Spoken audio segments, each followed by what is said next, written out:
Namaste. Let's learn Ashtalakshmi Stotram Shloka 6. I am Jyoti Sachin from Dhatri Shloka Center. Jaya Kamalasini, Sadgatidayini, Jnana Vikasini, Ganamaye, Anudina Marchita, Kunkuma Dhusara, Bhushita Vasita, Vadhyanute, Kanaka Dharastute, वैभव वंदित शंकर देशिक मान्यपदे जय जय हे मधुसूदन कामिनी विजय लक्ष्मी परिपालय माम. Now let's hear it with the tune.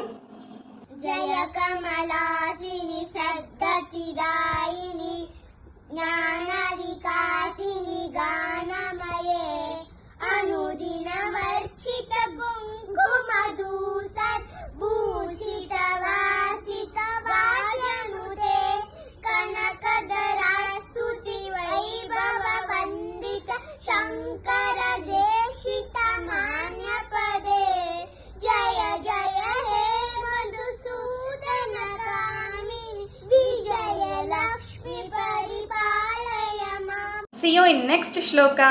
Hari Om.